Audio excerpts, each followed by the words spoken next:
kung gusto natin kumarera tayo sa racetrack, hindi sa kalsada. Dahil hindi natin kaya i-control yung mga pedestrians, hindi mo makokontrol for such a long time yung oras na lumalabas ang red light at ang green light, ang pagtawid ng mga aso, ng mga kalabaw, sa mga probinsya, sa mga highway. Tama ho ba? Madam Speaker, bilang isang big biker, nangarap din po ako na maging kasapi ng BMW Honor Society of Safe Riders, BOSS. Dahil alam ko po ang advokasya ng mga bumuo nito. Ang Philippine National Police ay nakapagtala po ng 19 na vehicular accidents na kinasasangkutan ng ilang mga big bikers na nakilahok sa ginanap na Boss Ironman Motorcycle Challenge nitong nakarang February 2024. 5 sa Region 1, 8 sa Region 2, 4 sa Region 3, 1 sa Region 10, at 1 po sa Region 11. 3 po sa mga biktima dito ang namatay. 1 sa San Juan, La Union, 1 sa Dagupan City, Pangasinan, at 1 sa Florida Blanca, Pampanga. Ang nabanggit na 19 na vehicular accidents po na kinasangkutan ng ilang mga big bikers na nakalahok sa Boss Ironman Motorcycle Challenge ay naganap lamang nitong nakarang event. Hindi pa po kabilang dito ang mga kawaawang biktima at mga namatay sa mga nagdaang taon. Isa po sa mga nasabing biktima at namatay noong February 24, 2024, si Brother Dexter Soriano Diso. Siya po ay may asawa at 2 maliliit na anak. Ang kanyang pamilya ay nakatanggap ng bayad at areglo mula sa big biker na nakabangga sa kanya ng halagang 100,000 pesos. Madam Speaker, ako po ay anak mahirap at lumaki sa bahay kubo. Alam ko po kung gaano kahirap ang buhay mahirap, lalo na ang mawalan ng tatay o nanay. Ako po at aking mga kapatid ay nasanay kumain na kape ang sabaw sa kanin at inihaw na tuyong isda ang pangulam. Ilan lamang po yan sa mga patunay na totoong napakahirap para sa mahirap na pamilya ang mabuhay na walang ama na katulad ng dinanas ng aming pamilya. Hindi po nakapagtapos ng pag-aaral ang iba kong mga kapatid dahil sa kahirapan. Madam Speaker, nabanggit ko po ang aking personal na buhay para ipaalam sa inyong lahat at sa ating mga kasamang mamabatas na alam ko po ang pagdurusa at paghihirap na pwedeng danasin ng pamilya ni Brother Dexter at ng pamilya ng iba pang mga nadisgrasya at namatay dulot ng Boss Ironman Motorcycle Challenge na taunang ginaganap sa ating bansa. Madam Speaker, sa bawat aksidente at disgrasya, naiwanang pamilya ang tunay at higit na biktima, lalo na ang mga batang nauulila. Hindi po sasapat ang halagang 100,000 pesos kapalit ng buhay at kinabukasan ng 2 maliliit na anak na naulila kay Brother Dexter. Walang katiyakan po na sila ay kakain pa ng 3 beses isang araw at wala ding katiyakan na makakapag-aral pa ang mga ito. Hindi po natin sinusukat ang kakayahan ng asawa niya, pero tunay po na napakahirap para sa isang ina na mawalan ng kaagapay na asawa. Madam Speaker, walang sino man ang may kakayang ibangon, itaguyod at kalingain ang mga pamilya na nagdudusa at lalong naghihirap resulta ng maagang pagkamatay ng kanilang tatay o nanay. Alalahanin din po natin, Madam Speaker, na walang batang nangangarap na maging masama at pabigat sa lipunan. Pero kung wala ang kanilang tatay o nanay na dapat kumalinga, magmahal at gumabay sa kanila, tunay na nalalagay po sa peligro ang kanilang buhay at kinabukasan. Isa po sa mga pangunahing tinutugunan ng ating pamahalaan ngayon ang iba't ibang infrastruktura, kabilang ang paggawa at pagsasaayos ng mga tulay at mga kalsada sa Luzon, Visayas at Mindanao. Ganun pa man, Madam Speaker, hindi pa rin ito sapat para maging ligtas ang pamayanan, partikular ang ibang mga motorista sa mga event na katulad ng taunang ginaganap ng BMW Owner Society of Safe Rider, BOSS, na Ironman Motorcycle Challenge. Maliliit po ang ating mga kalsada. Marami pa ring lubak sa iba't ibang mga lugar, dulot ng malalaking sasakyan, mga pagbaha at pag-ulan. Maraming maliliit na kurbada o sharp curves. Masisikip ang iba nating mga kalsada dahil sa malalaking bilang ng mga sasakyan at mga tao sa lansangan. Maraming madidilim na kalsada at walang mga ilaw. Mabagal at limitadong speed lamang ng mga sasakyan, lalo na sa mga maliliit na bayan at syudad. At marami pang iba, Madam Speaker. Madam Speaker, honorable colleagues, ang bawat tao at anumang asosasyon ay may karapatan at kalayaan na maging masaya at ipakita ang kanilang galing at talento.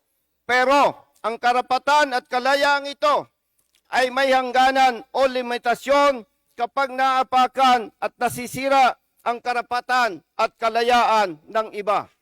Hiniling po natin ang suporta at pakikisa ng mga kapwa natin mambabatas at ng mga bumubuo ng Boss Ironman Motorcycle Challenge para sama-sama nating tugunan ang problema po na aking ipinahayag. Unang tanong po, itong event, is this conducted in private or public roads? Sinasagawa po ito sa pampublikong sasakyan, Luzon, pampublikong kalsada, Luzon, Visayas at Mindanao. So ibig po sabihin nito na may kasamang ibang motorista on the road habang ginagawa itong event. And may mga pedestrians rin. Yes po, Madam Speaker. At ito po ay walang pinipiling oras. Ito po ba ay ang unang Ironman or marami na pong event na nangyaring ganito? Base po sa ating research, ito po ay may 3 dekada na itong Boss Ironman Challenge. Madam Speaker, so sa 3 dekada po ito, is this the first time po na nagkaroon ng casualty? Base po sa records na ating nakalap, hindi na po mabilang at totoong marami na po ang mga biktima ng mga aksidente na kinasasangkutan ng mga kapatid nating big bikers na nakikilaw dito sa ganitong event. Nabanggit po ng distinguished sponsor na nagkaroon ng may isang victim na inaregloan ng 100,000. And I'm sure this is not the first and last instance of this. Yes, Miss- Madam Speaker. Madam Speaker, would the distinguished gentleman have an opinion kung sapat na po kaya ang 100,000 sa ganitong disgrasya? Nakakalungkot pong sabihin na may mga kababayan tayo, mga kapatid natin, partikular ang ibang mayayaman, hindi naman po lahat, masyadong maliit ang pagtingin sa ating kapwa na parang ang tingin po nila sa halagang 100,000 pesos lamang ay sapat na para panagutan ang kanilang pagkukulang o pagkakamali sa mga ganitong event. Madam Speaker. Madam Speaker, I share in the sentiments of the distinguished sponsor. This particular event showcases the need for regulation. It appears that no amount of rules, kahit gaano katagal na po ito, palaging nagbabago ng kanilang rules, hindi po maiwasan yung mga aksidenteng ganito. It begs the question, where does the responsibility of the individual participant stop and the responsibility of the group as a whole begin? With that, Madam Speaker, I believe self-regulation is no longer enough, and I support the distinguished sponsor's call for an inquiry into the matter. Yun lamang po. Maraming salamat, distinguished sponsor, Madam Speaker. I'd like to ask Congressman Busita if you can answer some questions. Yes, Madam Speaker. Ang tanong ko is, ano ho ba ang objective ng Boss Ironman? Bakit ho ba ito ginagawa on a yearly basis? Wala po ako sa posisyon para sagutin ang katanungan ng gentleman Congressman Gomez dito sa kanyang katanungan. Hindi po ako kasapi at ang aking pong pagkakaalam ay limitado lamang. And sa pagkakaalam niyo po, ilang taon na ho itong tumatakbo? Sa nakaraang event po, Madam Speaker, ang pagkakaalam po natin more or less 2,000 po ang participants dito sa nakaraang event. Sa tingin niyo ho ba sa dami ng participants nila, nakokontrol ho ba nila itong mga motorcycle riders na ito? Bago ko po sagutin, Madam Speaker, ang magandang katanungan, gusto ko pong ipaalam sa ating lahat na nakita po natin ang pagsisikap ng mga organizers para iwasan ang mga itong naturang aksidente. Pero bilang big biker po, at kayo din po mga motorista, kahit ano pa po ang guidelines na ating ipatupad, hindi po o wala mang sino man na makakapag-control sa bawat participants dito. Particular sa mga big bikers, alam po nating lahat na ang big bike po ay napakabilis tumakbo, lalong-lalo na sa mga expressway at hindi po mapigilan ng mga participants na yung kanilang performance sa expressways ay ginagawa din po nila sa mga pampublikong kalsada, particular po sa mga provincial roads, municipal and city roads, Madam Speaker. Maaari niyo ho bang ulitin kung ano ho bang ibig sabihin ng BOSS or ng BOSS? BMW Owners. Yes, Madam Speaker. Ang ibig sabihin po ng BOSS is BMW Owners Society of Safe Riders, Madam Speaker. Parang, kung safe riding ho yung pinag-uusapan natin, bakit ho kaya every race na nagaganap sa kanila, ito ho ba ay race or event? Every race na nagaganap, laging merong aksidente. Simply because, kung gusto ho natin kumarera, tama ho ba, Madam Speaker? Kung gusto natin kumarera tayo sa racetrack, hindi sa kalsada. Dahil hindi natin kaya i-control yung mga pedestrians, hindi mo makokontrol for such a long time yung oras na lumalabas ang red light at ang green light, ang pagtawid ng mga aso, ng mga kalabaw, sa mga probinsya, sa mga highway. Tama ho ba? Tama po, Madam Speaker. Kaya napakaganda pong idea na sana po tulungan po tayo ng mga lokal na pamahalaan para maglabas po sila ng mga ordinansa na kung saan ay kanila pong ipagbabawal at kanilang po proteksyonan ang kanilang mga constituents sa kanilang mga nasasakupan, Madam Speaker. Napakarami, Madam Speaker, ng mga aksidente na nangyari.